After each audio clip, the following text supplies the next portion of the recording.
সে কোনো super hero না, ওর পেছনে নেই কোনো গ্যাজেটস, কোনো ম্যাজিক বা কোনো বাহিনী। তবু সে একা লড়ে গেছে দেশের জন্য, বন্ধুর জন্য, কখনো বা গোটা দুনিয়ার জন্য।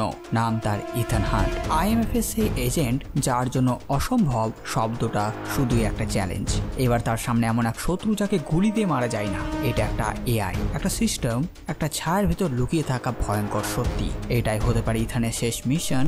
কিন্তু হান্ট যখন ময়দানে নামে তখন তার শেষ দেখেই ছাড়ে, যে কোনো মূল্যেই। আজকের এই ভিডিওতে আমি আপনাদের জন্য নিয়ে হাজির হয়েছি 2023 সালে মুক্তিপ্রাপ্ত mission impossible dead recording part 1 মুভির এক্সপ্লেন নিয়ে। তো আর দেরি কেন, তো চলুন শুরু করা যাক।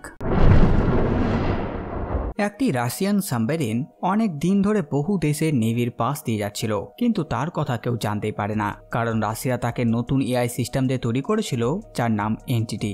এনটিটি হলো এমন একটি সুপার AI সিস্টেম বা এক আর্টিফিশিয়াল ইন্টেলিজেন্স প্রক্রিয়া যা সুপার ইন্টেলিজেন্স প্রক্রিয়াগুলোকে খুব তাড়াতাড়ি শিখে নিত। এই ইন্টেলিজেন্স পুরো সাবমেরিনকে অদৃশ্য করতে শিখেছিল। ওরা এনটিটিকে যেই ঘরে রেখেছিল সেই ঘরটিকে খোলার জন্য একটি চাবির দুটি অংশ দরকার ছিল। এই অংশ দুটিকে জোড়া লাগিয়ে তবে একটি চাবির রূপ নেবে আর সেটি খুলবে এই রুমটিকে, যেটা সেই সাবমেরিনের মধ্যে আছে। যখন ওই সাবমেরিন আর্কটিক মহাসাগরে পৌঁছায়, ওখানে ওদের দিকে আসা একটি সাবমেরিনকে এনটিটি ডিটেক্ট করে। আমেরিকান সাবমেরিন হঠাৎ রাশিয়ান সাবমেরিনের উপর আক্রমণ করে। এর উত্তরে রাশিয়ান সাবমেরিনও আমেরিকার সাবমেরিনের উপর আক্রমণ করে ফেলে। তাদের মিসাইল গিয়ে যখন একে অপরকে লাগে তখন রাশিয়ানরা অবাক হয়ে যায়, কারণ তখন আমেরিকান সাবমেরিন অদৃশ্য হয়ে গেছে। তাই রাশিয়ানরা ভাবে ওটা হয়তো মেশিনের কোনো গন্ডগোল ছিল।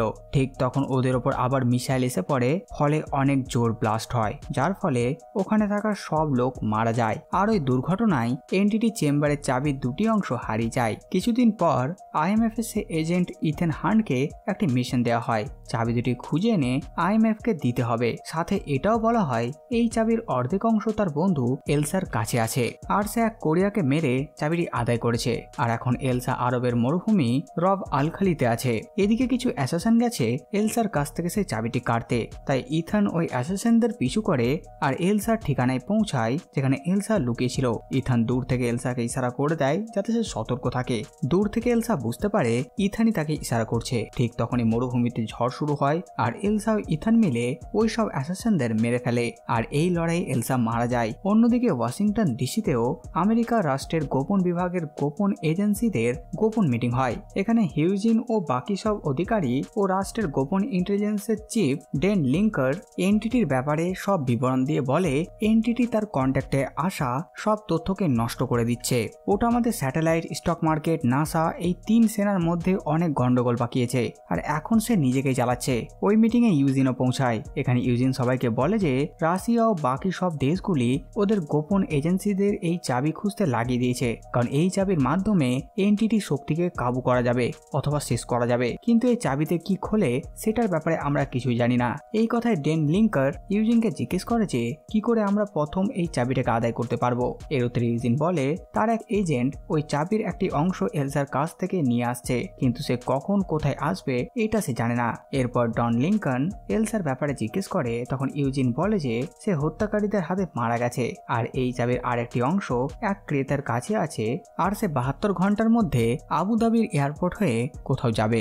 আর এই চাবির দুটি অংশ তখনই একে অপরের সঙ্গে জোড়া লাগবে যখন দুটি আসল হবে। যদি একটা অংশ নকল হয় তাহলে জোড়া লাগবেই না। এখানে ইউজিনোকে একটা ছোট ইয়ার পিউরিফায়ার দেয়, যেটা সে পরে, আর তখনই সেখানে একটা গ্যাস ব্লাস্ট করে আর সবাই অজ্ঞান হয়ে যায়। তখন ইউজিনের সামনে সে তার মাস্ক খোলে, সে ছিল ইথান। ইথানকে সামনে দেখে ইউজিন কবুল করে যে এলসাকে মারার সুপারিশ সেই দিয়েছিল, কিন্তু বাস্তব এটা ছিল যে এলসা তখনও বেঁচে ছিল আর ইথান তার সুরক্ষার জন্য তাকে মৃত বলছিল। তাই ইথান এলসার জন্য ওকে কিছু বলে না। সে চাবির একটি অংশ ইউজিনকে দেখিয়ে বলে সে ওই চাবির আরেকটা অংশ খুঁজবে ও ওই চাবির মাধ্যমে সে এনটিটিকে নষ্ট করে দেবে। তাই ইউজিন ওকে বোঝায় ওরকম করো না, কারণ যে এনটিটিকে কাবু করবে সে পুরো পৃথিবীতে রাজত্ব করতে পারবে। কিন্তু ইথান শোনে না। তাই ইউজিন তাকে জিজ্ঞেস করে যে সে এখান থেকে কি করে বেরোবে। তাই ইথান ইউজিনকে অজ্ঞান করে তারই চেহারার মুখোশ পরে ওখান থেকে বেরিয়ে যায়। বেরোনোর পর সে তার সঙ্গী বেঞ্জি ও লুথারকে সব বলে দেয়, আর সে এও বলে যার কাছে চাবির দ্বিতীয় অংশ আছে সেই চাবিটিকে কিনতে চায়। আর আমরা তাকে এই অংশটি বিক্রি করব আর এটা জানার চেষ্টা করব যে সে চাবিটি নিয়ে কি খুলবে। এরপর বেঞ্জি ইথানকে জিজ্ঞেস করে যে তারা ক্রেতাকে চিনবে কি করে। তখন ইথান তাকে লাইটারের মতো ডিভাইস দেখে বলে এই ডিভাইস চাবির আকারে রেডিওলজিক্যাল ভাবে চাবিকে চিহ্নিত করবে আর চশমাটা কম্পিউটারাইজ ইমেজ বানাবে। তাই বেঞ্জি ওটা পরে চেক করে। তখন লুথার বলে যে সেই চাবিটি দিয়ে আসলে কি খুলবে। অন্যদিকে ইউজিন তার সঙ্গে এজেন্ট জেসপারকে ইথানকে ধরার জন্য আবুধাবি এয়ারপোর্ট পাঠায়। সে নিজের টিমের সাথে এয়ারপোর্ট এসে ইথানকে খোঁজে, কিন্তু ইথান তার টিমের সাহায্যে ওদেরকে ধোকা দিয়ে দেয়। ইথান চাবিটির ক্রেতাকে পায়, কিন্তু ক্রেতা আসার আগেই গ্রেস নামের একটি চোর চাবিটিকে চুরি করে নেয়। ওই সময় লুথার ও বেঞ্জি জানতে পারে যে এয়ারপোর্টের লাগেজ কম্প্যাক্ট এলাকায় নিউক্লিয়ার বোমা আছে, তাই বেঞ্জি ওটি ডিফিউজ করতে চলে যায়। লুথার গ্রেসের ঠিকানার বিবরণ বের করে ইথানকে দেয়। ও বলে সে একজন চোর। ইথান গ্রেসকে বলে ক্রেতাটিকে চাবিটি ফেরত দিতে আর বদলে 40 লাখের ক্রিপ্টোকারেন্সি পেন ড্রাইভে আছে। ওটি ইথান প্রতিশ্রুতি দেয় তাকে দেওয়ার। তারপর ইথান বুঝতে পারে ক্রেতার কাছে যে চাবিটি ছিল ওটা নকল। ওদিকে ওরা ইথানকে খুঁজছিল। ইথান ও গ্রেস ক্রেতার কাছে পৌঁছাবার আগেই প্যারিস নামের একটি মেয়ে ক্রেতাটিকে মেরে দেয়। তাই ইথান ও গ্রেস চাবিটিকে নিয়ে ওখান থেকে চলে যায়। বেঞ্জি বোমটিকে খোঁজার পর ওটাকে ডিফিউজ করে দেয়, কিন্তু যখন সে বোমটিকে খোলে সে দেখে ওটা খালি। সে জানতে পারে ওটা তাদেরকে পথভ্রষ্ট করার জন্য করেছে। এই সুযোগে গ্রেস ইথানের পকেট থেকে আসল চাবিটি চুরি করে ইথানের সামনে দিয়ে চলে যায় আর ইথান কিছুই করতে পারে না। তখন ইথান ওখানে গ্যাব্রিয়েলকে দেখে, তাই সে ওকে আবার দেখার জন্য যখন চশমা খোলে সে আর ওকে দেখতে পায় না, যেন কেউ ওখানে ছিলই না। ইথান ওটা থেকে ভয় পেয়ে যায়। আসলেও ইথানের IMF এজেন্ট হওয়ার আগে তার বন্ধু ও সাথী ছিল। গ্যাব্রিয়েল ইথানের সামনে ইথানের প্রেমিকাকে গুলি মেরেছিল। তখনই ইথান বেঞ্জি ও লুথারকে ওখান থেকে আলাদা আলাদা ভাবে বেরোতে বলে। ও নিজেও বেরিয়ে যায়। ওদিকে রোমে গ্রেস ধরা পড়ে যায়। ওখানে গ্রেসকে বাঁচানোর জন্য ইথান ওর উকিল সেজে পৌঁছায়। তখনই গ্রেস বুঝে যায় যে সেই তাকে এখানে ধরা করিয়েছে। তখনই সে ইথানকে বলে একটা মেয়ে বেইমানি করে বাঁচতে শিখেছে, তাতে ভুল কি। তখন ইথান তাকে বলে তুমি যদি এখান থেকে যেতে চাও তাহলে ওর নাম বলো যে তোমাকে চাবি চুরি করতে বলেছে। তখন গ্রেস বলে সে ক্যাফেতে একটি চিঠি পেয়েছিল যাতে আবুধাবির টিকিট ও ইথানের ছবি ছিল, আর আমার মিশন ছিল তোমার পিছু করা, চাবি নিয়ে প্যারিসে যাওয়া। ওখানে আজ 12টায় পার্টি আছে, চাবিটি আমাকে ওই পার্টিতে নিয়ে যেতে হবে। কিছুক্ষণ পর সেখানে জ্যাকসন এসে পৌঁছবার আগেই ওরা ওখান থেকে পালিয়ে যায়। গ্রেস তখন ইথানকে ফাঁসিয়ে পুলিশের গাড়ি নিয়ে পালিয়ে যায়। ইথান নিজেকে বাঁচিয়ে পুলিশের বাইক নিয়ে গ্রেসকে ফলো করে। গলিগুলো ছোট হওয়ার কারণে গ্রেস গাড়িটিকে নিয়ে বাইরে চলে আসে। তখন একটি গাড়ি গ্রেসের গাড়িকে ধাক্কা মারে। ওই গাড়িতে প্যারিসও ছিল, যে ওই ক্রেতাটিকে মেরে ফেলেছিল। ইথান গ্রেসকে বাঁচিয়ে যখন গাড়ি থেকে বের করে তখনই সেখানে জ্যাকসন আসে ও ইথানকে হাতকড়ি পড়তে বলে। তখনই প্যারিস পুলিশগুলোকে মেরে গুলি চালাতে লাগে। ইথান ও গ্রেস একই হাতকড়িতে বাঁধা ছিল, তাই তারা একটি গাড়ি নিয়ে পালানোর চেষ্টা করে। প্যারিস তখনই একটি বুলেট প্রুফ গাড়ি নিয়ে তাদের পিছু করতে লাগে। এবার ইথান ও গ্রেসের পেছনে পুরো রোমের পুলিশ ও প্যারিস পড়ে যায়। তাই ইথান সুযোগ দেখে গাড়ি বদলে নেয়। তখনই তারা একটি ছোট হলুদ ফেয়ার 500 পায়। ইথানের একটি হাত বাঁধা থাকায় সে এক হাতেই গাড়ি চালায়। গাড়িটির ইঞ্জিন খুব শক্তিশালী হওয়ার জন্য গাড়িটি সামলাতে খুব মুশকিল হয়, তাই সে গাড়ি চালায় ও গাড়িটি উল্টে যায়। গাড়িটি উল্টে যাওয়ার জন্য গ্রেস ড্রাইভিং সিটে চলে আসে। তাই গ্রেস খুব মুশকিলে গাড়িটিকে নিয়ে একটি সরু আন্ডারগ্রাউন্ড রেলে চলে আসে। গ্রেস হাতকড়ি খুলে ইথানকে গাড়ির স্টিয়ারিং এ বেঁধে পালিয়ে যায়। ইথান কষ্ট করে ওখান থেকে বেরিয়ে আসে। তখনই বেঞ্জি ও লুথার একটি ভ্যান নিয়ে তার কাছে আসে। ওদের সাথে এলসাও ছিল। তারপর ওরা ওদের গুপ্ত ঠিকানায় যায়। ওখানে এসে বেঞ্জি তাদেরকে বলে যে পার্টির জন্য গ্রেস বলেছিল ওই পার্টিটি কালোবাজারের হাতিয়ারের সবচেয়ে বড় দালাল অ্যালানা রেখেছে। আমরা অ্যালানাকে এর আগে মিশন ইম্পসিবল 6 এ দেখেছিলাম। এরপর লুথার আবুধাবি এয়ারপোর্টে রেকর্ডিং দেখায় ও বলে ওখানে এমন একটি লোক ছিল যাকে সে ট্রেস করতে পারেনি, কারণ সে ক্যামেরাতে আসছিলই না। সেই বোম রেখেছিল সেখানে আর তাকে কেউ লুকোচ্ছে। তখন ইথান সবাইকে ওর ব্যাপারে বলে দেয়। তখন এলসা বলে যে এনটিটির বাছা একটি দাস, আর বলে সে চাবি যাতে না পায় তাই সে কোরিয়ানকে মেরে চাবি কেড়ে নিয়েছিল আর মরুভূমিতে গিয়ে লুকিয়েছিল। তখন বেঞ্জি তাকে জিজ্ঞেস করে তাহলে সে কি জানে চাবিটি দিয়ে আসলে কি খোলে। তখন এলসা বলে এজেন্সির সন্দেহ আছে যে এটি হয়তো এনটিটির সোর্স পর্যন্ত যাওয়া যায় আর এই চাবির মাধ্যমে এনটিটিকে কাবু অথবা নষ্ট করা যাবে। কিন্তু যাই হোক, চাবিটি গ্যাব্রিয়েলের হাতে এলে হবে না। তখন ইথান বলে তাহলে নিশ্চয় গ্যাব্রিয়েল ও এনটিটি দুজনই জানে যে তারা এখানে আছে। তাই ইথান সবাইকে এখান থেকে চলে যেতে বলে, কারণ গ্যাব্রিয়েল তার কমজোরি জানে যে এরা সবাই তার আপন। তখন এলসা ওকে সঙ্গে থাকার জন্য মানিয়ে নেয়। তারপর ওরা দুজন পার্টিতে যায়। ওখানে গ্যাব্রিয়েল, গ্রেস ও প্যারিস ছিল। প্যারিস গ্যাব্রিয়েলের জন্য কাজ করত। এখানে প্যারিস ও অ্যালানা একে অপরের সঙ্গে দেখা করে। তখন গ্রেস বুঝতে পারে তাকে চাবি চুরি করার কাজ অ্যালানা দিয়েছিল। তখনই অ্যালানার ভাই জোলা গ্রেসের কাছে চাবি নেওয়ার জন্য যায়। তখন ইথান ওদের মধ্যে চলে আসে, তাই সে ইথানকে ঘুষি মেরে দেয়। এই সুযোগ দেখে গ্রেস চাবিটি জোলার পকেটে ভরে দেয়। এলসা তখন অ্যালানাকে জিজ্ঞেস করে এখানে গ্যাব্রিয়েল কি করছে। তখন সে বলে আসলে আজকের পার্টিটি যে রেখেছে সেই গ্যাব্রিয়েলকে পাঠিয়েছে। তখন হঠাৎ ওখানে সব টিভির স্ক্রিনে এন্টিটিকে দেখানো হয়। তখন ইথান বুঝতে পারে চাবির দ্বিতীয় অংশ আগে থেকেই অ্যালানার কাছে আছে, আর সে গ্রেসকে প্রথম টুকরোটা চুরি করতে বলেছিল। কিন্তু অ্যালানাও জানে না যে ওটাতে আসলে কি খোলে, তাই সে চাবিটি বেচতে চায়। তখন গ্যাব্রিয়েল বলে সে জানে চাবি দিয়ে কি খুলবে, আর চাবির দুটি অংশ তার কাছে থাকবে।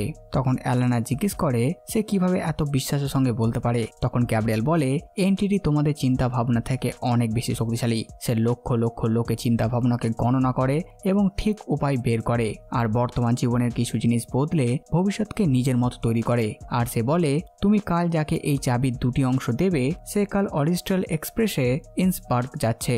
জোলা এটা শুনে অবাক হয়ে যায়। গ্যাব্রিয়েল বলে এই চাবিটি ঠিক আমি পাবো যখন গ্রেস ও এলসার মধ্যে আজকে কেউ মারা যাবে, আর এই ভবিষ্যৎ বাণীটি লেখা হয়ে গেছে। তখনই ইথান ওকে মারার জন্য এগিয়ে আসে। তখন অ্যালানার লোক ইথানকে ধরে ফেলে। এরপর গ্যাব্রিয়েল সেখান থেকে চলে যায়। তখন ইথান ও অ্যালানার লোকজনদের মধ্যে মারামারি হতে লাগে। এই সুযোগ দেখে এলসা সেখান থেকে পালিয়ে যায়। এদিকে গ্রেস ও জোলার পকেট থেকে চাবি বের করে পালিয়ে যায়। ইথানও পালিয়ে যায়, কিন্তু রাস্তায় কিছু লোক গ্রেসকে ধরে ফেলে। তখন ইথান তাকে বাঁচায়, তাই গ্রেস আবারও পালিয়ে যায় ও ইথান তাকে আশেপাশে দেখতে পায় না। তাই ইথান লুথার ও বেঞ্জিকে বলে গ্রেসকে খুঁজতে।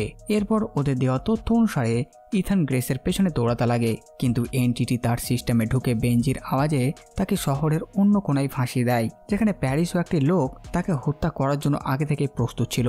এদিকে গ্রেস ছুটতে ছুটতে গ্যাব্রিয়েলের সামনে চলে আসে, আর দুজনের মধ্যে মারামারি হয়। তখন গ্যাব্রিয়েল তাকে মেরে অজ্ঞান করে দেয়। এরপর সেখানে এলসা চলে আসে ও তারা আবার মারামারি করতে লাগে। ওদিকে ইথান আবারও গ্রেসকে খোঁজার জন্য দৌড়াতে লাগে, কিন্তু তার পৌঁছাবার আগেই গ্যাব্রিয়েল এলসাকে মেরে পালিয়ে যায়। ইথান এলসার মৃতদেহ দেখে রাগে ও দুঃখে সেখানে বসে পড়ে। গ্রেস তখন তার কাছে আসে। ইথান ভেতর থেকে একেবারে ভেঙে পড়েছে। পরের দিন সকালে তারা নতুন প্ল্যান বানায় যে গ্রেস পড়বে অ্যালানার মুখোশ ও ইথান পড়বে অ্যালানার ভাই মানে জোলার মুখোশ। তারপর তারা ট্রেনে করে যাবে, আর ওদেরকে অজ্ঞান করে ইথান চাবি নিয়ে পালিয়ে যাবে। তখন গ্রেস তাকে বলে সে যদি একাই পালিয়ে যায় তাহলে ওর কি হবে। ইথান ওকে বলে তুমি তখন ধরা পড়ে যাবে, আর জেলে ইউজিন নামের একটি লোক তোমার সাথে দেখা করতে আসবে। তুমি তাকে বলো যে আমি তোমাকে পাঠিয়েছি, আর তুমিও IMF এর জন্য কাজ করার জন্য প্রস্তুত। তুমি যদি এমন করতে পারো তাহলে তোমার জীবন আমার জীবনের কাছে অনেক মূল্যবান হবে। এটা শুনে গ্রেসের চোখে জল চলে আসে, আর সে তার সঙ্গ দেওয়ার জন্য রেডি হয়ে যায়। এরপর লুথার ইথানকে বোঝাবার জন্য বলে আমি জানি তুমি এলসার মৃত্যুর জন্য গ্যাব্রিয়েলের কাছে প্রতিশোধ নিতে চাইছো, কিন্তু ট্রেনে গেলে দুটি কাজ হবে, হয় তুমি মরবে না হয় গ্যাব্রিয়েল মরবে। আর এই ব্যাপারে আমরা বুঝতেই পারবো না যে আসলে চাবি দিয়ে কি খোলে, আর এনটিটি এটাই চায়। তাই ট্রেনে গিয়ে চাবি নিয়ে এসো, কিন্তু গ্যাব্রিয়েলকে মেরো না। ইথান তার কথা বুঝতে পারে, আর তখনই অ্যালানার ভাইয়ের সে মুখোশটি পুড়ে যায় মেশিনটি খারাপ হওয়ার কারণে। তখন ইথান গ্রেসকে বলে তোমাকে ট্রেনে একাই গিয়ে ক্রেতার সঙ্গে দেখা করতে হবে, আর খবর নিতে হবে যে চাবিটি দিয়ে আসলে কি খোলে। তখন গ্রেস একটু ভয় পেয়ে যায়, আর ইথানকে বলে তুমি আমাকে কথা দাও যে করে হোক তুমি একবার হলেও ট্রেনে আসবে। তখন ইথান তাকে প্রতিশ্রুতি দেয়। লুথার এনটিটিকে ট্রেস করে, আর তার হার্ড ড্রাইভ আপগ্রেডে চলে যায়। তাই লুথার তাদেরকে বলে শুধু অ্যানালগ ডিভাইস ব্যবহার করতে, কারণ এনটিটি অ্যানালগ ডিভাইসকে স্পর্শ করতে পারে না। ওদিকে গ্যাব্রিয়েল ট্রেনের ড্রাইভার ও ফায়ারম্যানকে মেরে ট্রেনের স্ট্যান্ড ও ব্রেককে ভেঙে ইঞ্জিন রুমে তালা লাগিয়ে দেয়। গ্রেস অ্যালানার মুখোশ পরে এসে অ্যালানাকে অজ্ঞান করে দেয় ও চাবিটির দ্বিতীয় অংশ নিয়ে ক্রেতার সঙ্গে দেখা করে। ওই ক্রেতাটি আর কেউ না, ইউজিনি ছিল। তখন অ্যালানা তাকে বলে আমি যদি এই চাবিটি আপনাকে দিয়ে দেয় তাহলে পুরো পৃথিবী আমার পেছনে পড়ে যাবে, তাই এই সওদা করার আগে আমি অন্য কিছু চাই। তখন সে জোলাকে বাইরে পাঠিয়ে গ্রেসের পাসপোর্ট ইউজিনকে দিয়ে বলে তোমাকে এই মেয়েটিকে যেমন করে হোক তার সুরক্ষা করতে হবে। ইউজিন রাজি হয়, আর সে বলে সে গ্রেসের নতুন পরিচয় বানাবে, আর ডিল ডান করার জন্য সে তাকে তার ফোনে তথ্য ভরতে বলে। তাতে লেখা টাকার পরিমাণ দেখে গ্রেসের নিঃশ্বাস বন্ধ হয়ে যায়। ইন্ডিয়ান রুপিজে ওর পরিমাণ প্রায় 420 কোটির সমান। ওদিকে ইথান ট্রেনের চাপার সুযোগ হারিয়ে ফেলে, তাই সে বেঞ্জির বলা নতুন রাস্তায় বেরিয়ে যায় ও সেখানকার সবচেয়ে বড় পাহাড়ে পৌঁছায়। ওদিকে ট্রেনে প্যারিসের মাধ্যমে গ্যাব্রিয়েল ড্যান লিংকনের সঙ্গে দেখা করতে তার কোচে যায়, কারণ সেই তাকে চাবি দেবে। আর সে গ্যাব্রিয়েলকে বলে আমাদের এক এজেন্টই ওটা এআই ঘর থেকে চুরি করেছিল, সে অদৃশ্য থাকে, তাই সে যে কোনো নেটওয়ার্ক সিকিউরিটিকে ওটা পাঠাতে পারে আর সবকিছু ধ্বংস করে সে ওখান থেকে এমনভাবে বেরিয়ে যেতে পারে যেন সে ওখানে ছিল না। সে অদৃশ্য থাকা একটা যন্ত্র আর ওর প্রথম কপিটা রাশিয়ান সাবমেরিনে আমরা পাঠিয়েছিলাম, কিন্তু আমরা জানতে পারিনি যে সে ওখানে কিভাবে নিজেই ধ্বংস হয়ে গেল আর সে সবকিছু ধ্বংস করে দিল আর সে এআই এর রূপ বদলে এন্টিটি হয়ে গেল। আর তাই ওর সোর্স কোডের মাধ্যমে তাকে চালানো যাবে অথবা ধ্বংস করা যাবে। কিন্তু গ্যাব্রিয়েল বলে যে সেই সাবমেরিন তো হারিয়ে গেছে আর কেউ জানে না যে ওটা কোথায় আছে। তাই ড্যান লিংকন গ্যাব্রিয়েলকে তার সাথে হাত মেলানোর জন্য বলে। তখন গ্যাব্রিয়েল তাকে তার কারণ জিজ্ঞেস করে। তাই সে বলে সে একটা সুপার স্টেট বানাতে চায় যেটা পুরো পৃথিবীতে রাজত্ব করবে। সে আরো বলে সেই একমাত্র মানুষ যে সাবমেরিনের লোকেশন জানে। ওটা শুনে গ্যাব্রিয়েল ড্যান লিংকনের গলা কেটে ফেলে, কারণ গ্যাব্রিয়েল আগে থেকেই তার লোকেশনের ব্যাপারে জানতো আর এখন সে একমাত্র মানুষ যে এই লোকেশনের ব্যাপারে জানে। আর সে তার সঙ্গী প্যারিসকেও ছুরি মেরে দেয়, কারণ সে জানতো প্যারিস সব কথা ইথানকে বলে দেবে, কারণ ইথান তার জীবন বাঁচিয়েছিল। অন্যদিকে গ্রেস অ্যালানার রূপ নিয়ে তার তথ্য দিয়ে দেয়। ট্রানজাকশন শুরু হয়। সে দুটি চাবির অংশ ইউজিনকে দিয়ে দেয়। ইউজিন ওটা জোড়া লাগায়, এটা ছিল আসল চাবি। ওদিকে ইথান ট্রেনে চাপার আগে পাহাড়ে ম্যারি, এলসা ও গ্রেসকে মনে করে আর খুব ইমোশনাল হয়ে যায়। আর সে সাহসের সঙ্গে তার শক্তি লাগিয়ে বাইকের সঙ্গে পাহাড়ের থেকে লাফ দেয় ও তার প্যারাশুট খোলে। ততক্ষণে ট্রানজাকশন সম্পূর্ণ হয়, কিন্তু গ্রেস ওটা ডিক্লাইন করে দেয়। ও চাবিটি ইউজিনের পকেট থেকে বের করে ওখান থেকে চলে যেতে থাকে। তখনই সেখানে আসল এলানা চলে আসে। তখন ইউজিন বুঝতে পারে নকল এলানা তার পকেট থেকে চাবি নিয়ে চলে গেছে, কিন্তু জোলা গ্রেসকে ধরে নেয় ও তাকে চাবিটি টেবিলে রাখতে বলে। যখন জোলার লোক গ্রেসকে গুলি মারতে যাবে তখন ইথান ট্রেনের জানলা ভেঙে ভেতরে ঢুকে যায়, তাই গ্রেস বেঁচে যায়। আর চাবিটি গ্যাব্রিয়েল হাতে লেগে যায়। সে চাবি নিয়ে ট্রেনের ছাদে ওঠে। ইথানও তার পেছনে পেছনে ছাদে ওঠে। গ্রেস ট্রেন থামাবার জন্য ইঞ্জিনের তালা খোলার চেষ্টা করে, কিন্তু গ্যাব্রিয়েল তো আগে থেকেই লক করে দিয়ে গেছিল সেটা, তাই সে বাইরে থেকে ইঞ্জিন রুমে ঢোকার চেষ্টা করে। আর ছাদে ইথান ও গ্যাব্রিয়েল মারামারি শুরু করে। ফাইট করতে করতে ইথান রেগে গ্যাব্রিয়েলের গলায় ছুরি মারতে যায়। তখন জেসপার তার সঙ্গীদের সাথে এসে ইথানকে থামায়। তখন গ্যাব্রিয়েল তার ঘড়ি টাইমার শেষ হওয়ার আগেই ট্রেন থেকে লাফিয়ে যায়। সে এক ট্র্যাকে গিয়ে পড়ে। সে আগে থেকে সবকিছু বন্দোবস্ত করে রেখেছিল। ওরা তিনজন তাকে দেখে অবাক হয়। তখনই ইথান জেসপারকে সিগন্যালের ধাক্কা থেকে বাঁচায়, তাই জেসপার ইথানের সঙ্গ দেওয়ার জন্য রাজি হয়। ওদিকে গ্যাব্রিয়েল 3 মিনিটের একটি টাইমার চালু করে দেয় আর ট্রেনের পুলে থাকা বোম অ্যাক্টিভেট হয়ে যায়। এরপর ইথান ইঞ্জিন রুমে গিয়ে দেখে ট্রেনের থ্রাস্ট ও ইঞ্জিন দুটোই ভেঙে আছে। ওখানে গ্রেস চাবি দুটো হারানোর জন্য ইথানের কাছে ক্ষমা চায়। তখন ইথান ওকে চাবি বের করে দেখায়। গ্যাব্রিয়েলের সঙ্গে মারপিট করার সময় সে তার কাছ থেকে সেটি বের করে নিয়েছিল। যখন এই খবরটা গ্যাব্রিয়েল জানতে পারে সে রেগে চিৎকার করে ওঠে। ওদিকে গ্রেস ও ইথান মিলে ইঞ্জিনকে ট্রেন থেকে আলাদা করে দেয়, তাই কামরাগুলো নিজে থেকে ইমার্জেন্সি ব্রেক লাগিয়ে দেয়। এদিকে পুল ব্লাস্ট হওয়ার কারণে ইঞ্জিনটি খাদে পড়ে যায়। কামরাগুলো পড়ার আগে গ্রেস ও ইথান মিলে এক এক করে পার হয়, কিন্তু একটা কামরা তারা পার করতে পারে না। ঠিক তখন ইথানের হাত পিছলে যায়। প্যারিস এসে তোকে বাঁচিয়ে নেয়, কিন্তু প্যারিস আহত ছিল, তাই সে ওখানেই বসে পড়ে। ইথান ওকে দেখে বুঝতে পারে যে সে অনেক আহত, তাই সে তাকে চাবি দেখিয়ে বলে এই ব্যাপারে সে কি জানে। তখন প্যারিস আস্তে করে তাকে একটা প্রশ্ন করে যে সে তাকে কেন বাঁচিয়েছিল। তাই গ্যাব্রিয়েল জানতো আমি তার সাথে বিশ্বাসঘাতকতা করব। সে মরার আগে ইথানকে বলে এই চাবিটা দিয়ে যা খুলবে তা রাশিয়ান সাবমেরিনে আছে, আর সে মারা যায়। এরপর গ্লাইডারের সাহায্যে গ্রেসের সাথে ওখান থেকে পালাতে যাচ্ছিল। তখন ইথান জানতে পারে যেখানে গ্লাইডার একটাই আছে, তাই কেউ একজনই যেতে পারে। তাই গ্রেস ইথানকে তখনই ওখান থেকে যেতে বলে। তখনই সেখানে এজেন্ট জেসপার চলে আসে আর ইথান সেখান থেকে চলে যায়। আর এজেন্ট বুঝতে পারে প্যারিস এখনো বেঁচে আছে আর সে গ্রেসকে ধরে ফেলে। ইউজিন তার কাছে আসে। তখন গ্রেস তাকে বলে ইথান আমাকে বলেছিল আপনি আমাকে বাঁচার সুযোগ দেবেন আর আমি আপনার অফার কবুল করলাম। ওদিকে ইথানকে নেওয়ার জন্য বেঞ্জি আগে থেকেই তৈরি ছিল। সে চাবিটি বেঞ্জিকে দিয়ে তার সঙ্গে চলে যায়। আর এই সিনেমাটি এখানেই সমাপ্ত হয়। তো বাস বন্ধুরা এই ভিডিওতে বাস এতটুকুই। আপনারা কমেন্ট করে জানান ভিডিও আপনাদের কেমন লাগলো। সাথে সাথে আমার এই কাজ যেটা আপনাদের ভালো লাগে ভিডিওটি লাইক চ্যানেলকে সাবস্ক্রাইব করে দেবেন। তো আমি নতুন ভিডিও নিয়ে আমি প্রিন্স সালমান আর আপনারা দেখছিলেন বাংলা মুভিজ।